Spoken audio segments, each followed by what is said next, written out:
Apreciados amigos, un saludo cordial con ustedes el pastor Luis Eguiluz, una vez más para continuar el repaso de la lección de la escuela sabática. Ya estamos en la lección 6. Para esta semana el título es Me levantaré y el versículo de memoria se encuentra en el Salmo capítulo 12, versículo 5. Así que, así como la semana pasada estuvimos estudiando acerca de ese Dios que es protector, que es una montaña, ¿no? Una roca, es nuestro libertador. Ahora esta semana estaremos estudiando acerca de esa figura militar de nuestro Dios como un poderoso guerrero, aquel Dios denominado Jehová de los ejércitos, ¿no? Quien está listo para liberarnos, pero también nos va a presentar en esta semana acerca de uno de los factores tan tristes de esta humanidad y de la sociedad en que vivimos, ¿no? La opresión y cómo el Señor está en defensa de los humildes. Esto es algo que nosotros debemos tener muy presente y en cuenta, aquellos que son más vulnerables, aquellas viudas, huérfanos y extranjeros, esos aspectos importantes, porque Dios viene y va a realizar un juicio y al final todos tendremos que dar cuenta delante de Dios. Muy bien, preparémonos para el desarrollo del repaso de la lección de esta semana.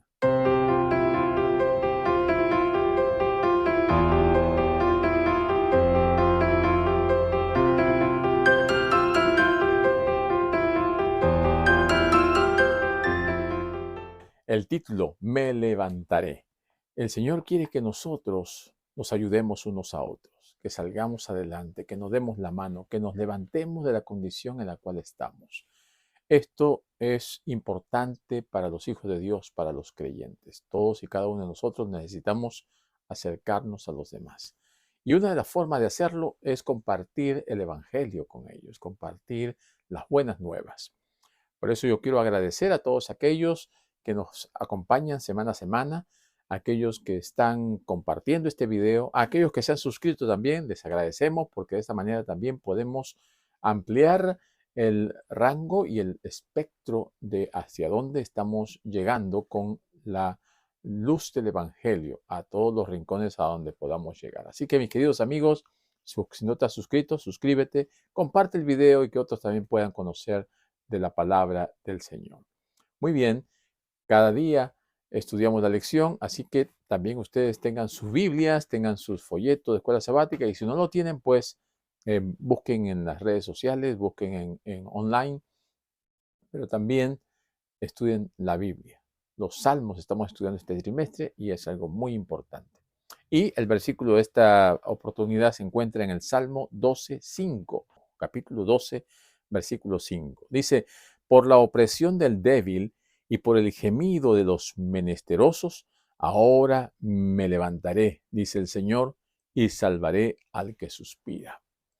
El Señor se levantará. El Señor actúa cuando ve a las personas sufriendo y están en una situación muy incómoda, inadecuada. Estamos en una época en la cual el mal, la injusticia y la opresión están siendo presas para muchas personas, para muchos débiles, vulnerables. Entonces, cuando nosotros vemos que la sociedad se comienza a corromper, cuando el mal comienza a aumentar, estas cosas comienzan a aparecer. Y vemos hoy en día países donde hay muchos secuestros, donde hay amenazas, extorsión, donde están pidiendo dineros por cupos y tantas otras cosas que son terribles, que asustan y que hay muchas personas que tienen que salir de sus lugares donde están viviendo para buscar nuevos lugares donde puedan estar en paz. Nuestro Dios es piadoso, misericordioso, Él no quiere que ninguno se pierde, pero hay muchas personas que están yéndose por el lado incorrecto, inadecuado, haciendo sufrir a los más débiles. Y el Señor quiere que nosotros también, como hijos de Dios, podamos ver la necesidad de los demás y acercarnos para consolarlos, pero también para compartir de las bendiciones que Dios nos da. Dios es el creador, Él está en el control de todas las cosas, pero en este mundo Satanás ha entrado a destruir, a dañar y a matar. Al final de toda la historia de este mundo va a venir un juicio. Y en ese juicio solamente van a haber dos grupos, los que encuentren la liberación y los que encuentren la destrucción.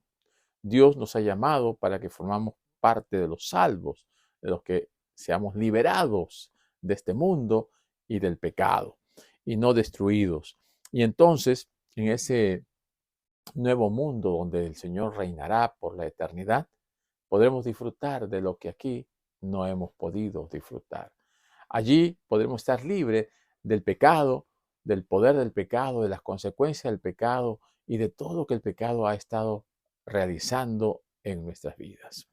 El Señor quiere que tengamos paciencia, que entendamos que aunque Dios vive en la eternidad y nosotros estamos viviendo en un espacio de tiempo en donde tenemos que nacer, crecer y morir, Dios es atemporal, Él vive en la eternidad y como un Dios todopoderoso, Él tiene todo fríamente calculado, como dicen algunos.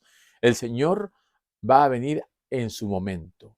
Los tiempos de Dios son perfectos y el Señor en su momento ha de venir, ha de interrumpir la historia de este mundo para establecer un nuevo orden mundial, un nuevo reino. Así que Dios se presenta en la palabra de Dios como un Dios guerrero, como un Dios poderoso, como un Dios majestuoso, un guerrero majestuoso que está listo para intervenir en ayuda de los más necesitados. Vamos a ir a nuestras Biblias y vamos a buscar en el Salmo capítulo 18, Salmo 18, y vamos a ver allí en el versículo 3. ¿Qué nos dice este salmo? Dice, invocaré a Jehová, quien es digno de ser alabado, y seré salvo de mis enemigos. Aquí el salmista está mostrando un salmo de acción de gracias por la victoria que Jehová ofrece a aquellos que acuden a él. El Señor quiere que nosotros confiemos en Él, que acudamos a Él, que imploremos su nombre, que clamemos por liberación, por ayuda, por fortaleza. Y así el Señor, que es nuestro guerrero y que es un juez justo, Él establecerá lo que es correcto y también delimitará, ¿no?, lo que el enemigo puede hacer contra nosotros. Cuando ponemos nuestra confianza en el Señor, tenemos que tener la seguridad de que el Señor va a actuar. El Señor quiere que respondamos con fe. A veces es difícil creer o es difícil tener fe en un mundo donde todos están viendo las cosas materiales y están buscando tener respuestas a las cosas que a veces son cosas milagrosas o cosas relacionadas con lo espiritual. Las cosas espirituales se tienen que entender espiritualmente y los milagros a veces no se pueden explicar. Dios actúa de manera sorprendente, poderosa, maravillosa. Y solamente cuando nosotros acudamos a Dios y veamos esa imagen de ese Dios guerrero, que Dios lucha por sus hijos, entenderemos que Dios está allí para luchar por nosotros. El pueblo de Israel en muchas oportunidades estuvo temeroso por las naciones que los rodeaban o por aquellos que venían a hacerle daño y a hacerle mal, a invadirlos y a quererlos tomar como prisioneros. Cuando ellos acudían a Dios, Dios actuaba, Dios los protegía, Dios peleaba por ellos.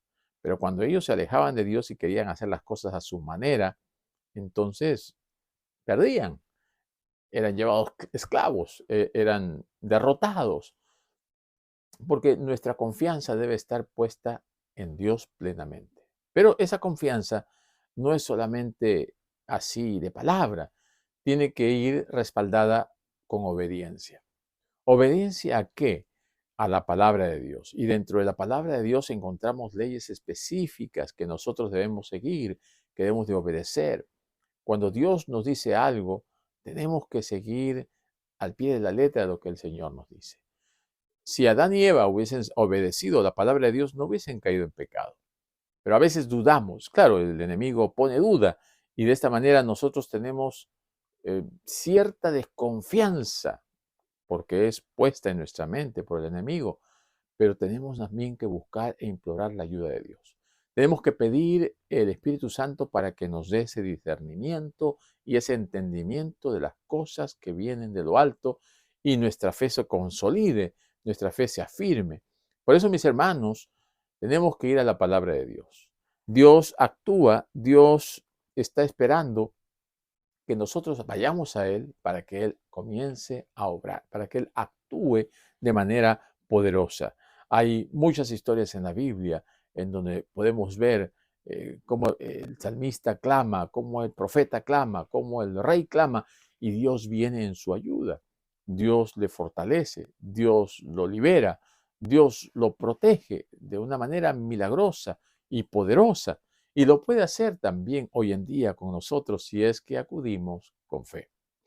También la palabra de Dios nos dice que Él es la fuente de todo poder.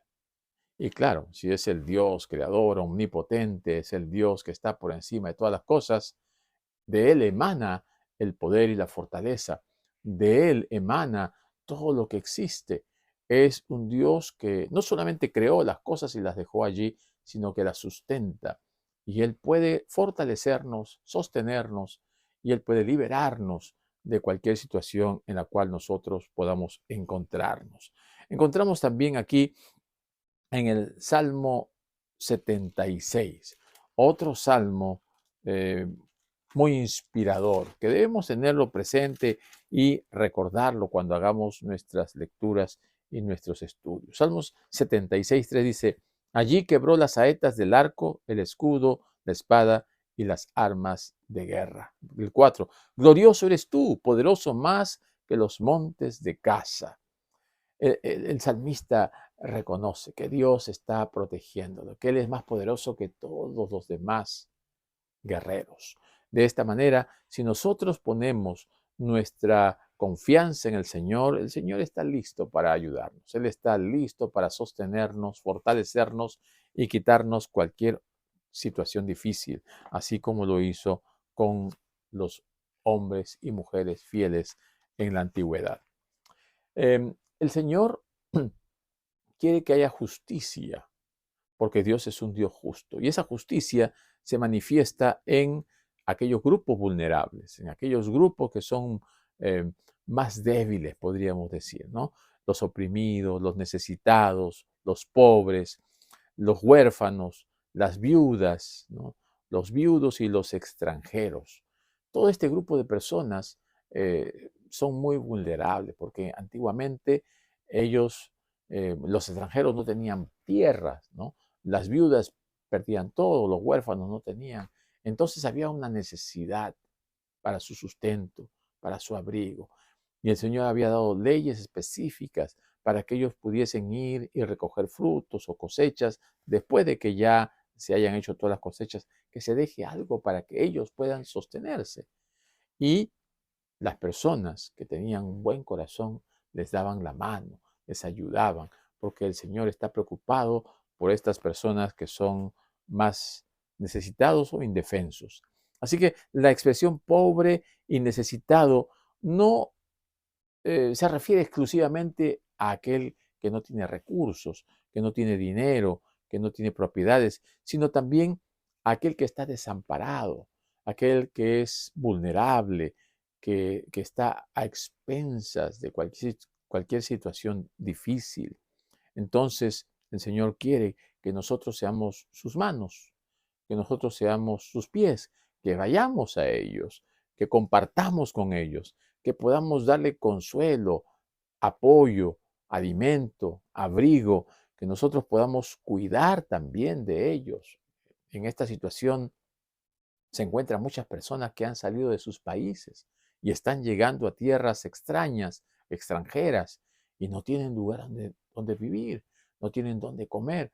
Entonces, si bien es cierto que hay instituciones del gobierno que apoya y que ayuda, porque a veces vienen en gran cantidad las personas con todas sus familias, también la iglesia debe dar la mano, la iglesia también debe apoyar, la iglesia debe organizarse para que también sirva a estas personas en necesidad, porque hoy en día se escucha el clamor de muchas personas allí asentadas en la frontera, en parques, en comisarías, en iglesias y que llegan a buscar ayuda. El pueblo de Dios debe de resistir la tentación de autosuficiencia o de no querer darse cuenta de la necesidad de los demás. Nosotros tenemos que utilizar los medios que Dios nos ha dado para llegar a ellos, para alcanzarles algo de lo que Dios nos ha dado. Tal vez hemos estado por la misma situación en algún momento, o tal vez no, pero el identificarse con ellos, el sentir compasión o el sentir empatía, nos hace ver como cristianos genuinos, ¿no? Responsables y cristianos que queremos servir a Dios. Las riquezas de Cristo incluyen también la liberación de la opresión causada por el pecado. Y el Señor promete vida eterna a todos aquellos que quieran encontrar la salvación. Pero una cosa es el aspecto físico y otra cosa es el aspecto espiritual. Y nosotros tenemos que ayudar a aliviar también el aspecto físico para que ellos puedan conocer el reino de Dios y puedan prepararse para las mansiones celestiales. Nuestro Señor Jesucristo nos dio este ejemplo. Él saciaba el hambre, Él buscaba solucionar sus problemas, Él quitaba las situaciones difíciles que les estaban agobiando y luego les decía, ven, sígueme, o luego les daba a conocer el mensaje de salvación. Es importante que también nosotros veamos si tal vez en este mundo no haya la justicia que uno espera, nosotros debemos ser los más justos posibles porque seguimos y servimos a un Dios justo. Y si en el mundo no hay justicia, no seamos igual que el mundo. Tenemos que nadar contra la corriente, tenemos que mostrar al mundo lo que es ser un cristiano genuino, verdadero, un cristiano que representa a Cristo y que los demás puedan ver a Cristo en nosotros, en nuestro accionar, en nuestras palabras, en nuestro estilo de vida y en la forma como tratamos a los demás. No cerremos nuestras puertas, no cambiemos nuestra visión para otro lado, ni nos hagamos de la vista gorda, ni cerremos nuestro corazón a las necesidades de los demás. Entonces, la lección nos dice que estamos en un mundo en donde, pues, esta justicia del mundo no es como la de Dios. O sea, el mundo juzga injustamente. El mundo no es el lugar ideal para vivir. En mi palacio, en mi país, al Palacio de Justicia le dicen el Palacio de la Injusticia, porque en vez de encontrar justicia allí, al contrario, encontramos que el dinero o la amistad o la influencia tienen más poder que la verdad. Así que tenemos que buscar el consejo divino y la ayuda divina.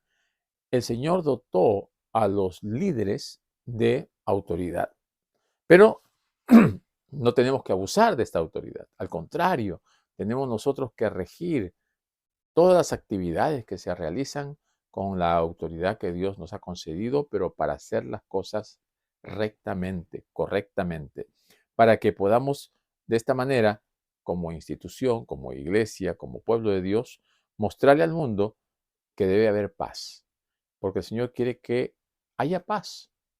Él dice, mi paz os dejo, mi paz os doy. No como el mundo la da, pero esa paz de Dios debe salir de nosotros hacia los demás. El Señor quiere que haya justicia en la tierra. En un lugar donde no hay casi justicia, el Hijo de Dios tiene que ser justo y tiene que mostrar esa justicia y también tiene que atender las necesidades de los marginados, de los desposeídos, de los que sufren por una u otra razón. Dios muestra su fortaleza a través de sus hijos. El poder de Dios se manifiesta a través de la fe de nosotros. Lo que nosotros podamos hacer por los demás es en base a nuestra fe. Mientras más fe, más haremos, actuaremos y responderemos de una mejor manera. Y mientras más nos unamos en este esfuerzo por ayudar a los demás y mostrar justicia y mostrar paz y ayudar a los necesitados, la obra de Dios se ampliará más grandemente. Entonces, el Salmo 82 nos dice que también hay líderes y dirigentes que se pervierten, lamentablemente, dice versículo 1, dice, Dios está en la reunión de los dioses, en medio de los dioses juzga. ¿Hasta cuándo juzgaréis injustamente y aceptaréis las personas de los impíos? Defiende al débil y al huérfano, haced justicia al afligido y al menesteroso. Librad al afligido y al necesitado, libradlo de mano de los impíos. Aquí en estos salmos se nos presenta aquí el término dioses, ¿no? Claramente no son dioses paganos ni ángeles, sino se está refiriendo a aquellos líderes que se hacen pasar como Dios, porque ellos son los que quieren y tienen la autoridad para determinar qué es lo que se debe hacer y tratan de imponer, ¿no?, sus tradiciones, sus enseñanzas, sus ideas. Aquí nos dice que son dioses con D minúscula, que tratan de juzgar y que tratan de hacer las cosas a su manera. Entonces, cuando los hijos de los hombres actúan injustamente, Dios va a intervenir, Dios va a obrar, pero el Señor no quiere que los líderes de su pueblo anden a ciegas, juzguen impíamente, que anden en oscuridad, que anden con desconocimiento de su palabra. Si nosotros actuamos, debemos actuar en base y en función a un escrito está, a lo que dice el Señor, lo que dice la palabra de Dios, para que de esta manera tengamos una acción correcta que esté determinada por un así dice el Señor.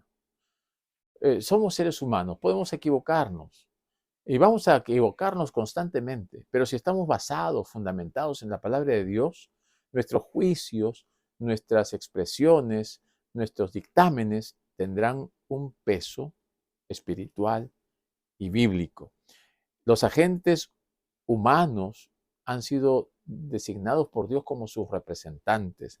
Y de esta manera, cuando nosotros hacemos algo, tenemos que hacerlo respaldados por lo que dice Dios, porque si no vamos a pervertir el juicio y la justicia y vamos a llevar por un camino equivocado a aquellos que tratan de buscar a Dios.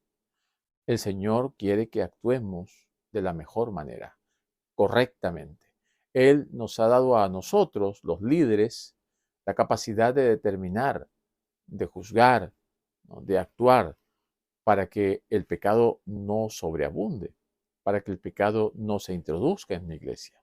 Entonces tenemos que actuar con una actitud redentora, ¿no? Y si vamos a aplicar alguna disciplina, que sea para redimir, para salvar, no para condenar. De esta manera, aquellos líderes que se creen dioses, ¿no?, reconocerán que no hay Dios más grande que el Dios todopoderoso, creador del cielo y de la tierra. Así que no nos creamos lo que no somos. No pensemos que tenemos la última palabra. No creamos que lo que nosotros pensamos es lo que debe ser. Dios es el creador, Dios es el todopoderoso y Él es el Dios justo. Y Él al final derramará en aquel juicio su ira sobre los impíos, sobre Satanás y sobre los malos. Vamos al Salmo 58 para compartir con ustedes el versículo 6. Salmo 58, 6 dice, oh Dios, quiebra sus dientes en sus bocas, quiebra, oh Jehová, las muelas de los leoncillos. Sean disipados como aguas que corren cuando disparen sus saetas, sean hechas pedazos. Pasen ellos como el caracol que se deslíe, como el que nace muerto y no vean el sol. Aquí el salmista está buscando la justicia de Dios. El salmista quiere que haya una venganza de parte de Dios. Y encontramos aquí hasta un lenguaje duro, ¿no? Pero quiere que Dios haga justicia y Dios la va a hacer. El salmista se toma muy en serio el asunto del pecado y del mal y de todas las cosas perversas. Y quiere que Dios ya de una vez por todas ponga las cosas en su lugar correcto. Pero recordemos que la retribución viene solamente de parte de Dios. Nosotros no debemos desear el mal a nadie, no debemos buscar venganza, ¿no? Los salmistas expresan solamente un sentir de lo que Dios va a hacer, de lo que Dios va a realizar al final de los tiempos. Toda justicia va a venir de parte de Dios. Nosotros podemos decirle al Señor que pare todo esto, Señor, destruye a los impíos, ¿no? Pero en su momento, todas las oportunidades que pueda darse, el Señor les va a dar. Y tenemos nosotros que orar por ellos, que orar para que tal vez uno de ellos cambie, tal vez uno de ellos sienta el llamado de Dios y se entregue a Dios. Los impíos también tienen la oportunidad de escuchar el mensaje, tienen la oportunidad de salvarse. Y es nuestra misión interceder por ellos. Los salmos, pues, son proclamas proféticas, expresiones de lo que el salmista quiere que el Señor realice, ¿no?, en el futuro, porque ha visto y conoce por revelación lo que el Señor va a hacer. El Salmo 137, por ejemplo, muestra lo que el Señor irá a hacer contra Babilonia, ¿verdad? Dice allí, junto a los ríos de Babilonia, allí nos sentábamos y aún llorábamos, y acordándonos de Sión, sobre los sauces en medio de ella colgamos nuestras arpas. Y los que nos habían llevado cautivos nos pedían que cantásemos. Y los que nos habían desolado nos pedían alegría, diciendo, cantadnos algunos de los cánticos de Sión. ¿Cómo cantaremos cánticos de Jehová en tierra de extraños? Si me olvidare de ti, oh Jerusalén, pierda mi diestra su destreza. Mi lengua se pegue a mi paladar, si de ti no me acordare. Así que aquí finalmente termina diciendo, oh Jehová, recuerda contra los hijos de Edom el día de Jerusalén, cuando decían, arrasadla, arrasadla hasta los cimientos. Hija de Babilonia, la desolada, bienaventurado el que te diere el pago de lo que tú nos hiciste, dichoso el que tomare y estrellare tus niños contra la peña. Una expresión bastante fuerte, pero finalmente la retribución de Dios se mide en base a la justicia y también a la gracia, porque Dios es justo, pero también Dios es misericordioso. Y la justicia y la gracia van juntas. Al final, Dios dará su pago a cada uno conforme a lo que se merece.